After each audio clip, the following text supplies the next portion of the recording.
Welcome to A Date with Darkness podcast, where we will be discussing the impact of hurtful and abusive relationships along with racial trauma and how to overcome that so that we can move through our pain to get to the kind of healthy relationships we want, need, and deserve. I'm your host, Dr. Natalie Jones. I'm a licensed psychotherapist based out of California. While I hope that you find this podcast educational and entertaining, please note it should not be substituted for treatment with a licensed mental health professional.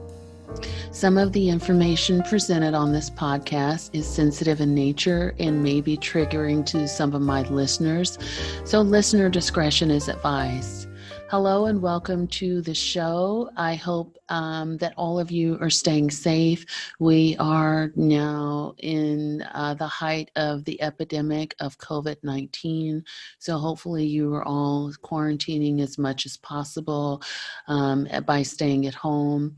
If you're like me, an essential worker, putting yourselves out there, my heart goes out to you because as frontline workers, we still have to go to work every day. And with that does involve a lot of risk.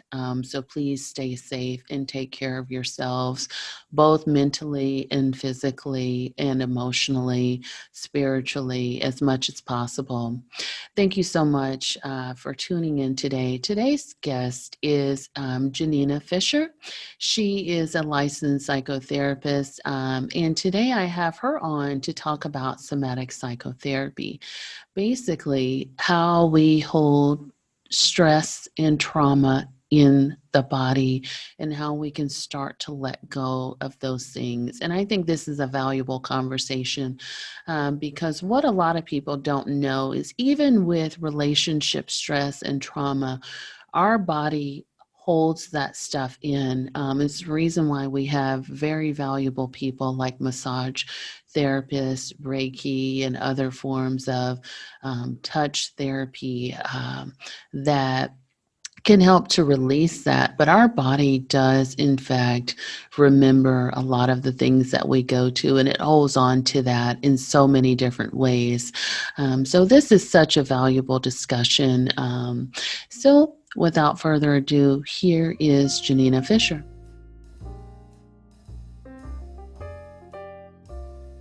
Hello, Janina. Welcome to the show. Hi, thank you for having me. Absolutely. And, so I'm very familiar with your work in trauma and, psychotherapy involving somatic touch and all of that kind of stuff. But for the listeners who are not familiar with you, can you talk a little bit about who you are, what you do, and the passion behind your work? Yes. I had the just kind of luck to get involved in the trauma field back in 1990, just when it was starting. I still remember that we had to convince people that childhood abuse was traumatic. We had to convince them that it was a very common problem. So many kinds of trauma were simply not recognized as traumatic. And I remember it took 9/11 for people to get, oh, okay, that's traumatic. Yeah. Right? And so it's just been over the years. Gradually, I think the word trauma is now understood by people. In this last few months, understanding racial trauma as trauma, it's like we woke up and we got, oh, yeah. So many ways in which there's increased understanding that if your life feels threatened, that's traumatic. And and while we were figuring it out, and I remember the old days back in the early 90s, because none of the usual techniques seemed to work for trauma, asking people to talk about what happened to them made them feel worse. It didn't resolve the trauma. And so we would try everything but the kitchen sink. And if it worked, we called it trauma treatment. We were really winging it. And then Bessel van der Kolk, who has been the leader in the trauma field, in 1994, he said something that totally confused everybody, but changed the world of psychotherapy. He said, the body keeps the score. Mm-hmm. The reason why traumatized people don't just get over it, as family and friends say they should, is because it's locked in their bodies. And so he started the interest in somatic work, but not somatic touch. Touch is not a good treatment for trauma, for the most part. Somatic, helping people to understand how their bodies might be traumatized, even if intellectually they know they're safe now. Or understanding, hey, your body's having this reaction because you aren't safe now, which has been the COVID experience. Mm-hmm. Like, who's safe? What does safe mean? So, anyone of color still has that threat hanging over their heads that you never know when that racist person with power can harm you. And, and I think that's my new goal, is to make people aware that trauma isn't necessarily over.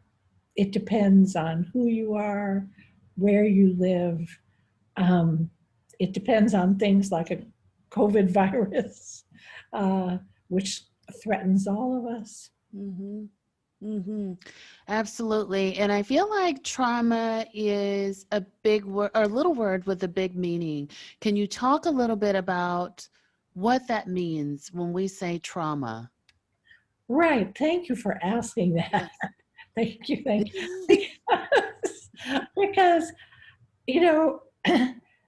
trauma is defined a lot of different ways, but the original kind of pure meaning of it is an event that is overwhelming, is unable to process at the time, and or a trauma is a experience that gives someone the subjective sense that their lives are being threatened, or their bodily integrity is being threatened, or their sanity is being threatened.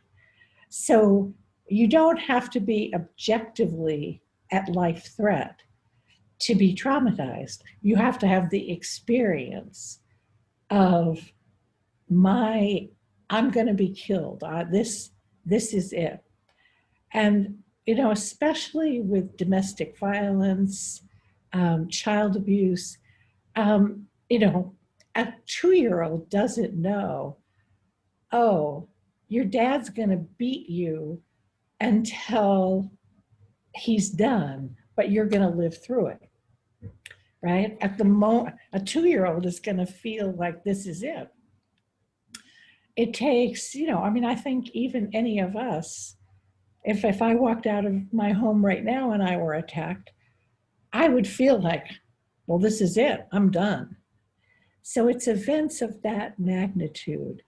And I think, and to me, it's very important that we keep that definition in our minds, because now I hear people say, somebody just told me, this is amazing. Somebody just said, I have a client with autism spectrum disorder who couldn't tell anyone that he was autistic, and that was traumatic for him.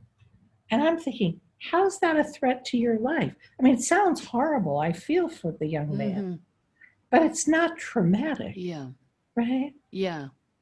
It's a buzzword, essentially. So people are overextending it to, feeling bad or, just having just poor interactions with people or something like that. So people are overextending it. Right, or being hurt. Many times people talk about so and so has developmental trauma because she had parents who were hypercritical, or they were in their own little emotional world. And again, I don't want to understate that that's very painful for kids, but it's not traumatic. Mm, good distinction. You specialize in somatic psychotherapy. Well, not really. I specialize in trauma therapy, and my role in the field has been to introduce the idea that somatic techniques can be a part of any therapist toolkit. Okay. Right? And if we don't have some tools that address the trauma at a body level, we're not going to be able to help people get where we want them to go. And to me, that's important because I don't want to be, I don't want to be a representative of any one technique. I want to be a representative for people, for trauma survivors. Right? That's what I care about. However, whatever techniques and approaches we use. I just happen to think that having an understanding of the body is important. Thank you for clarifying that. And you also mentioned, Bessel Vanderkolk.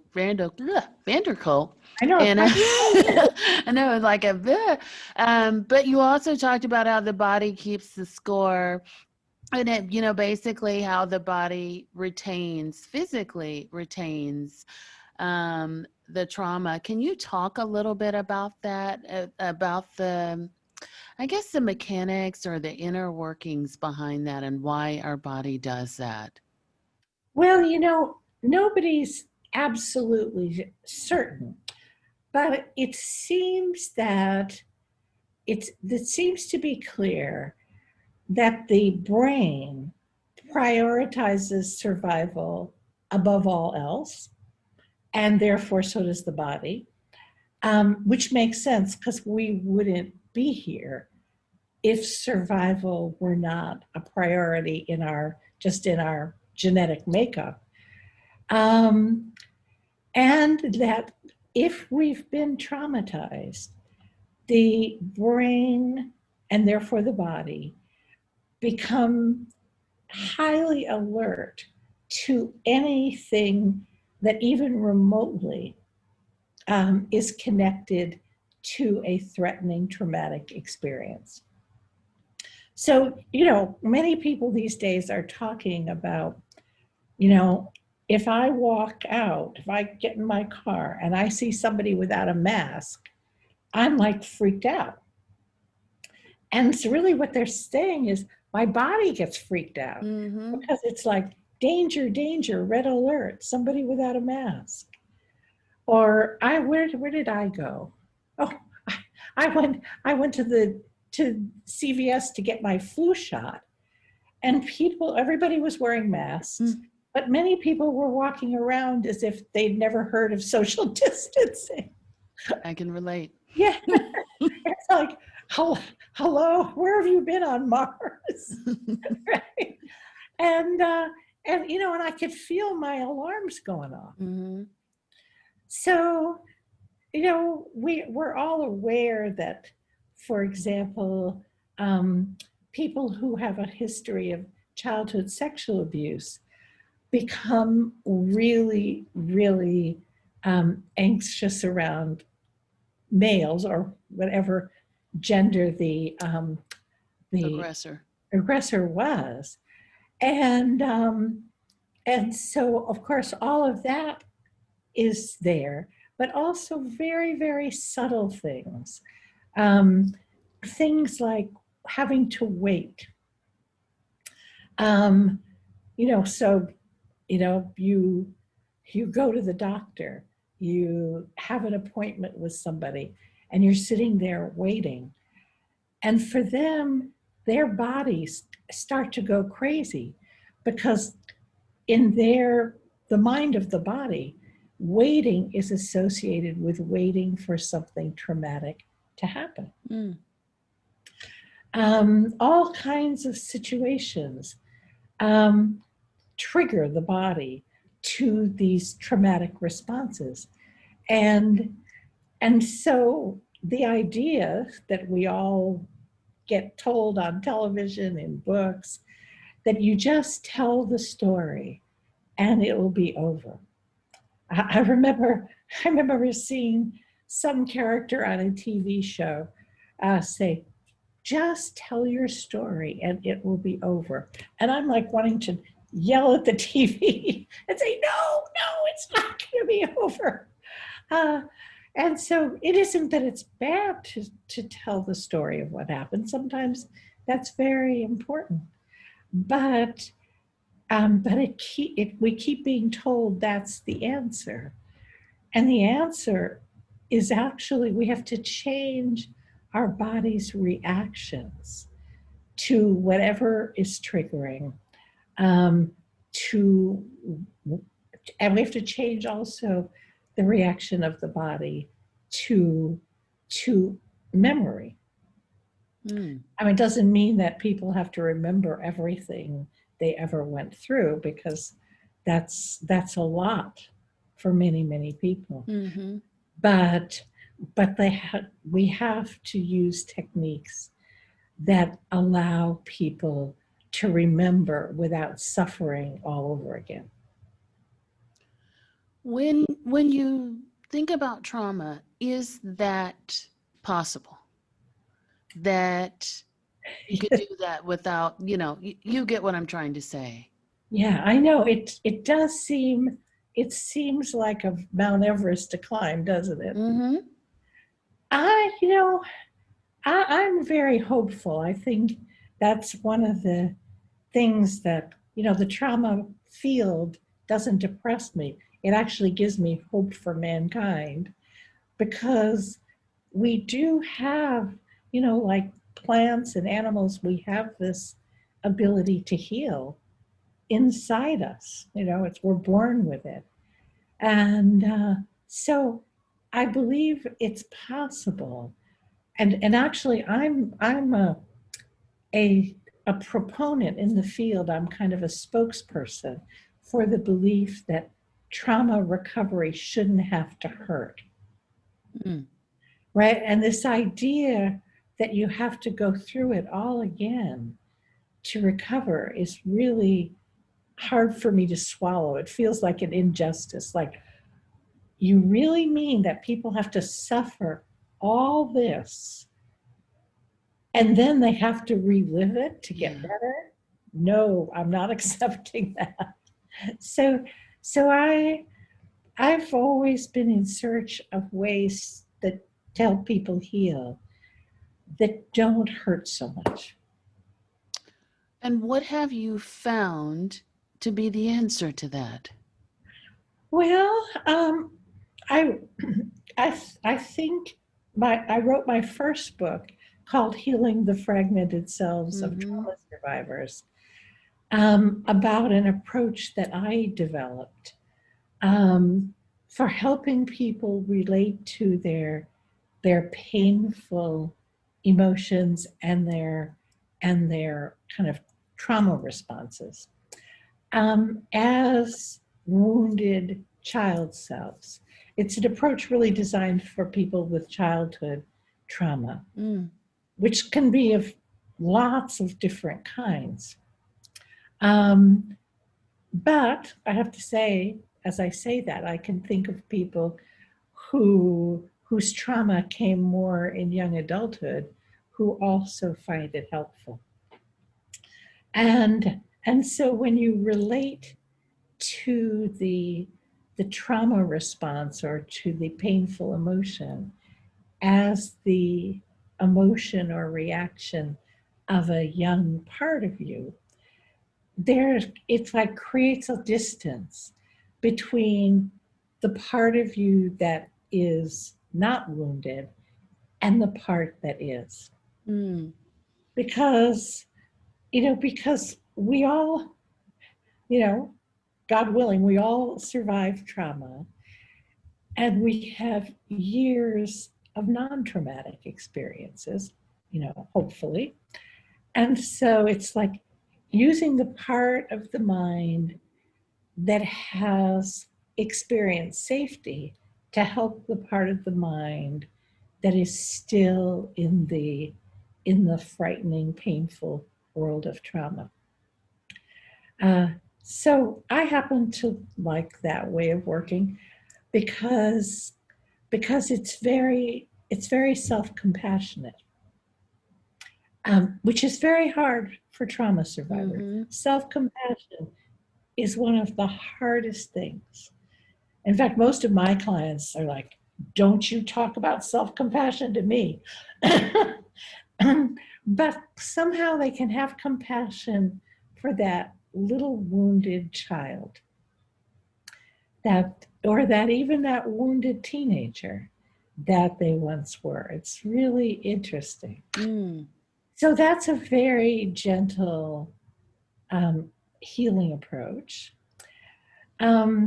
The somatic approaches, at least the one that I represent, which is called sensorimotor psychotherapy, that too is much more gentle than traditional talk therapy approaches.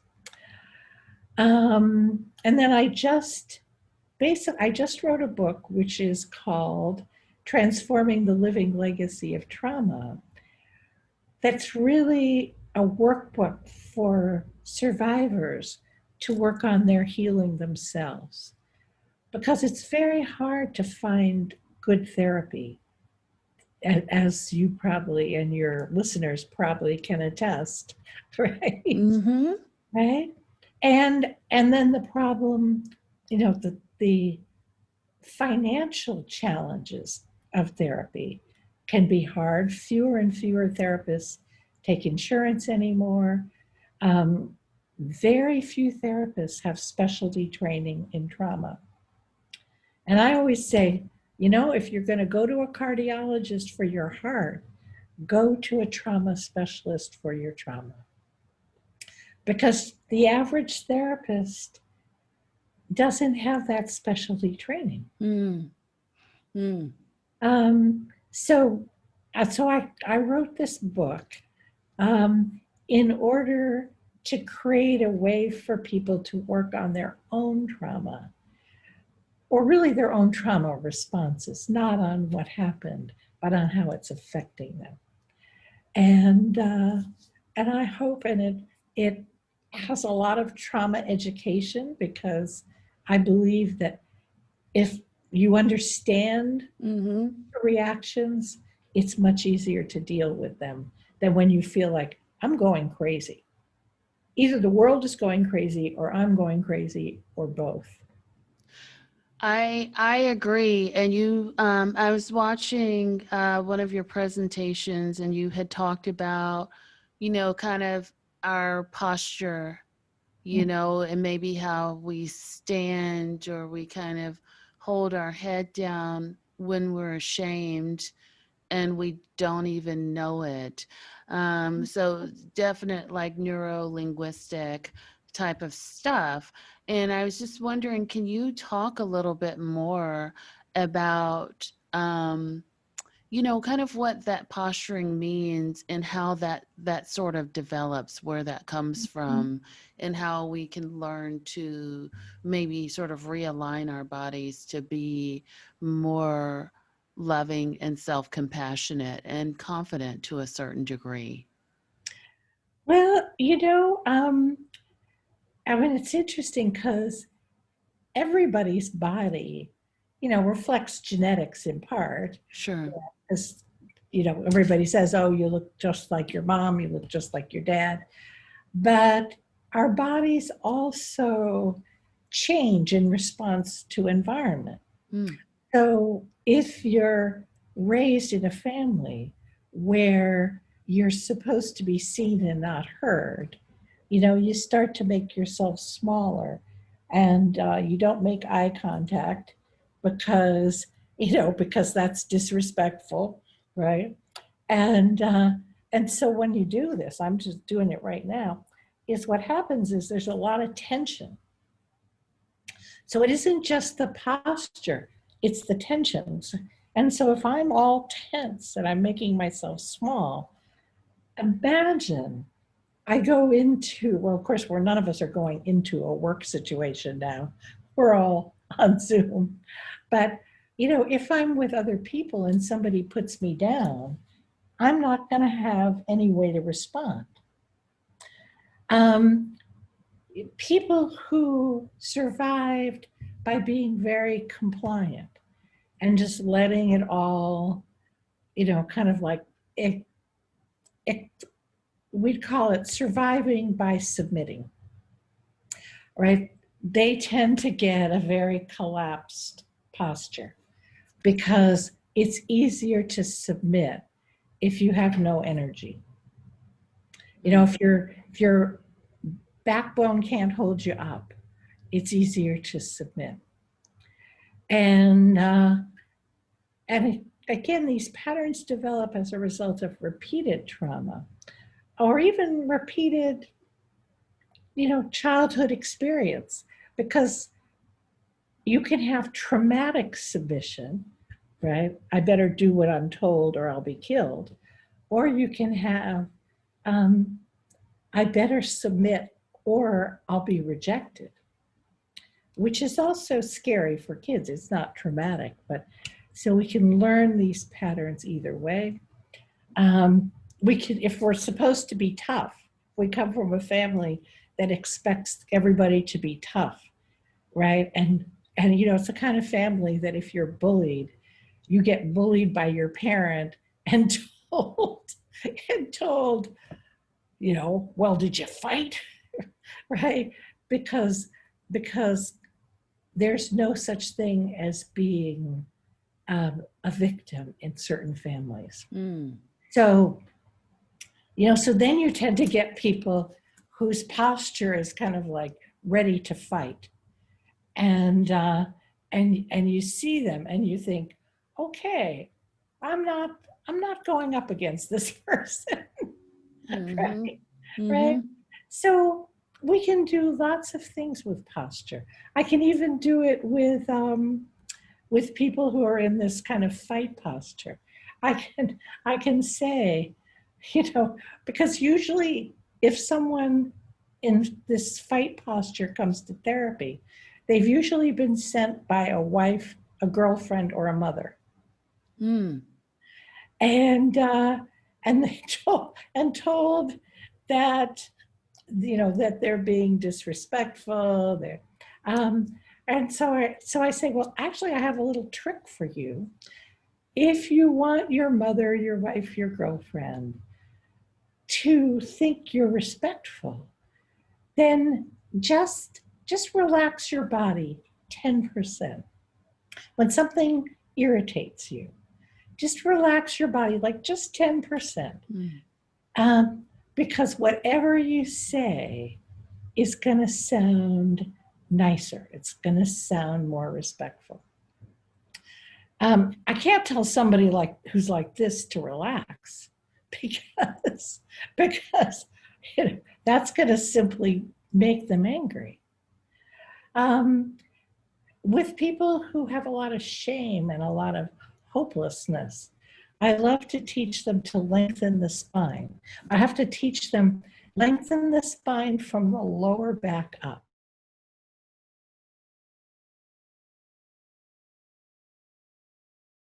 There's no hope for me.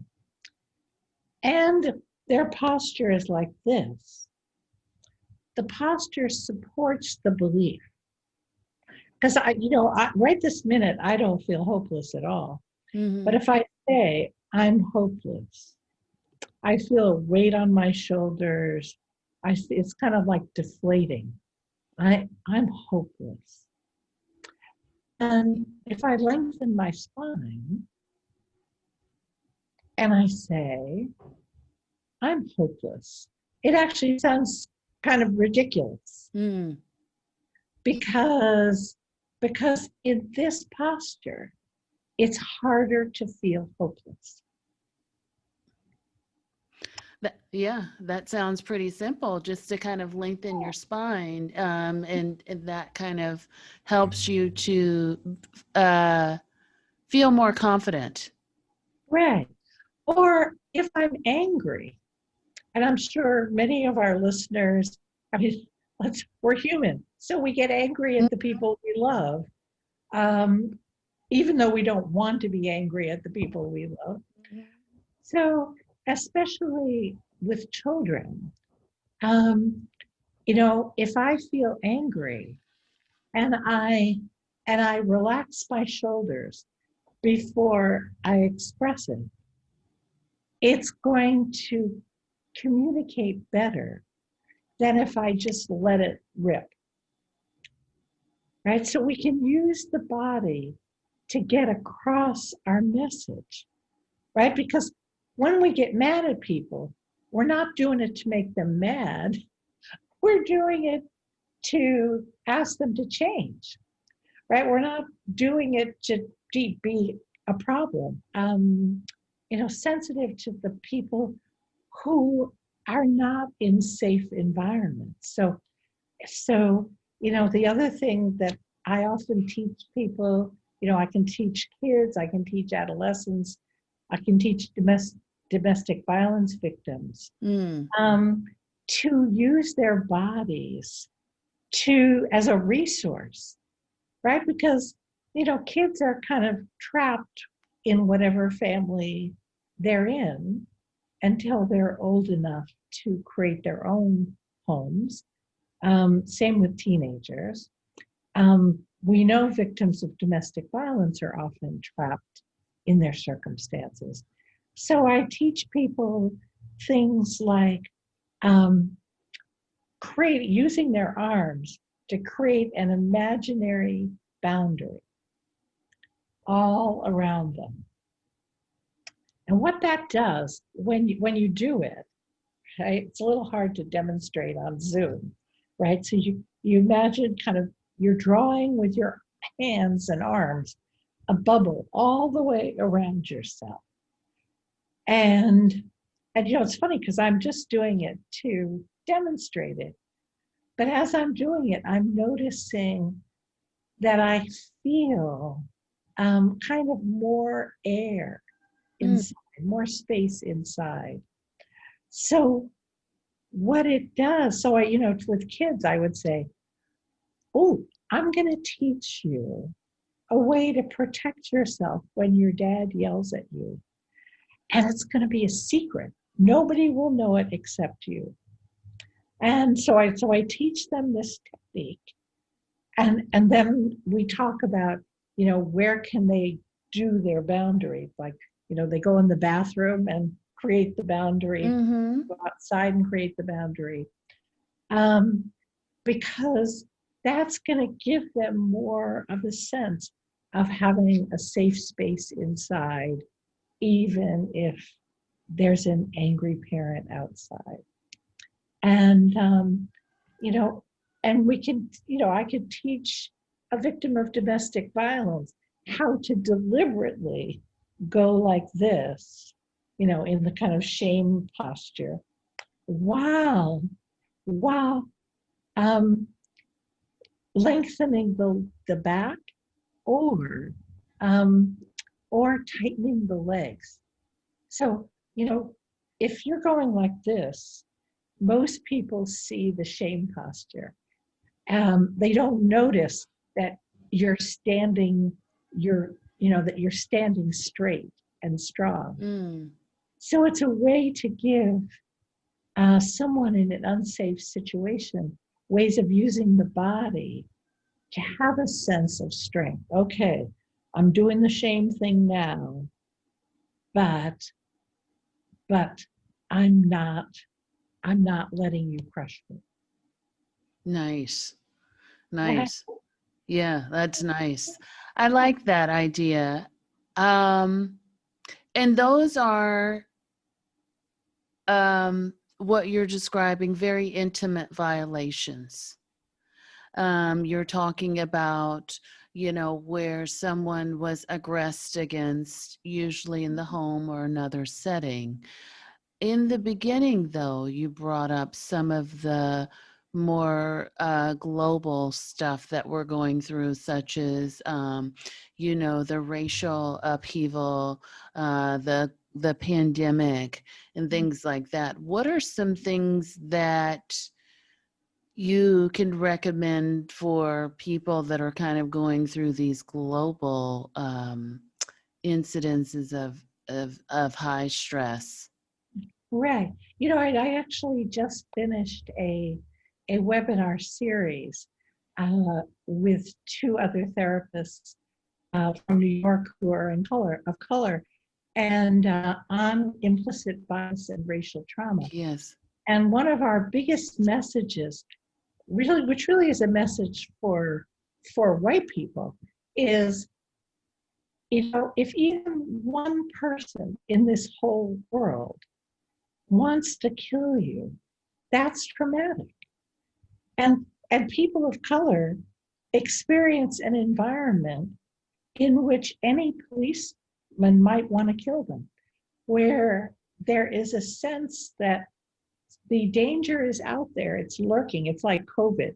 You may not see it until it's too late.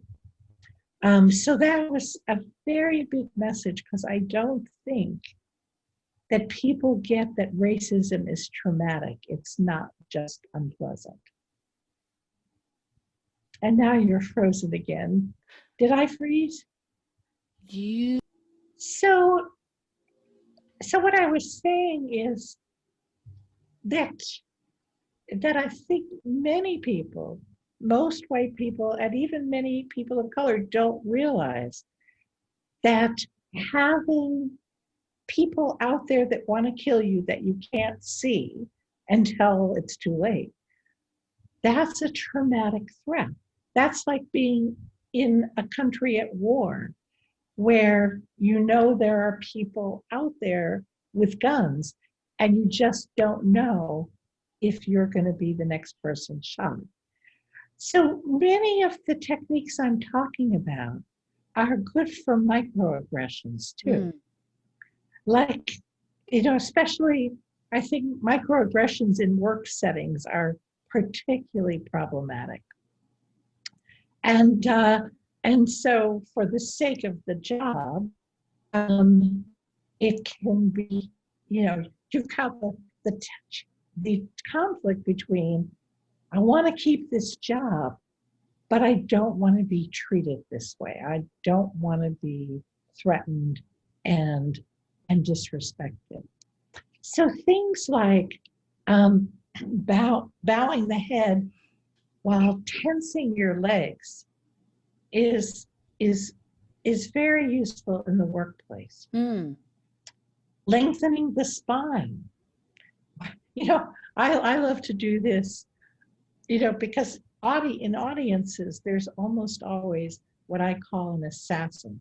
There's almost always in an audience someone who wants to get the speaker, verbally, not physically. Right. Thank goodness. So often when those people are asking questions, which usually are not questions, they're usually attacks, I lengthen my spine.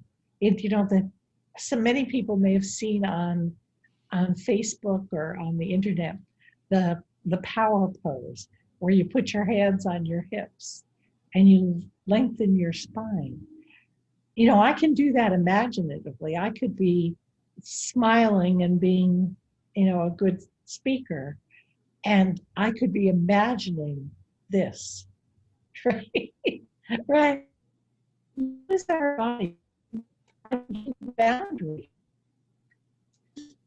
work in a very microaggressive environment. Yeah. I would do the boundary before going into work every day. Do the boundary every coffee break. Right? I would do that boundary every time I felt uncomfortable. Just like it's like telling myself, you can have your own bubble inside where you're safe, respected, um, treated compassionately, Sure. e- even if all the assholes out there are treating you badly. Great. That is good to hear. I that is those are wonderful little things that we can do to certainly help us feel better physically and then emotionally, it sounds like. So I'm so glad that you recommended those things. And I know that boundary exercise definitely looks great for those shoppers that get too close to you in the store right now during COVID. Oh, I know. I know. I'm kind of imagining. I want a little buzzer that goes, Yeah, each time they. absolutely. Absolutely. So, for people who are more interested in your work, somatic psychotherapy, or neurolinguistics, or any of the physical things that we can do to kind of improve upon our physical response to trauma or our somatic response to trauma. Anything that you would recommend either from yourself or anyone else that you think would be helpful? Um, you know what? I would recommend that people can go to my website and download articles I've written for free. Um, and unfortunately, my new book that's just coming out is not free, but it should be listed on Amazon in the next week or two. Um, um, what's it called? Transforming the living legacy of trauma. It's always good to know the name of your own book. That is true. That is very true. Yeah, yeah. Great. And I will be sure to, update and put a link to your book in our show notes. And so your website is janinafisher.com. Is that where people can find you? Yeah, yeah. Absolutely. And do you have any sort of upcoming projects or works that people can support you on outside of your book? Um, one of the things that's really pleased me is that my colleagues and I have gotten more and more requests for the implicit bias and racial trauma workshop, Mm-hmm. um, and which is going to be available on video. So, which a lot of mental health centers have been asking for the video as a way to train staff, because we've lived with the problem of racial trauma for hundreds of years, Mm-hmm. but we haven't really trained therapists how to understand and address these issues. So that's my biggest project closest to my heart right now. And in general, I think trauma is of epidemic proportions, and so I'm just trying to do what I can every day to help people understand the impact of trauma, and that's what you're doing, which is so great. Yes. Yeah, that's why I was Yes. happy to come on. I appreciate you for doing that. And I appreciate you for continuing to do the fight against trauma and helping to, raise awareness and healing. I'm always appreciative of being able to talk with another healer and you being able to share your gift with everyone. So thank you so much for doing that. You're so welcome. Take care Awesome. and keep doing the wonderful work you do. Awesome. And likewise. Okay. Right. Take care. Okay, would love to know what you thought about the show. So please do, if you have any questions, comments, or concerns, or questions for, or a show idea, I should say, or a question that you want me to answer on the show, please do go ahead and give me an email, at adatewithdarkness@gmail.com. And as always, if you're looking for support from our free Facebook community, please do go to A Date with Darkness support group on Facebook, and where people are looking to support you, and they're looking for support from you.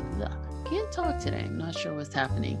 So, and I'd love to connect with you further on social media. You can always find me on Instagram at Dr. Natalie Jones ID or A Date with Darkness.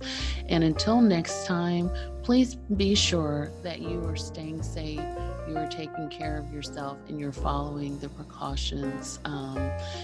The COVID-19, I know a lot of people are going stir crazy, staying at home, but really, until we get those numbers down, it probably is better for you to take care of yourselves as much as possible and try to restrict your movement and going out as much as possible. So until next time, and I really do mean this, take care of yourselves and be well.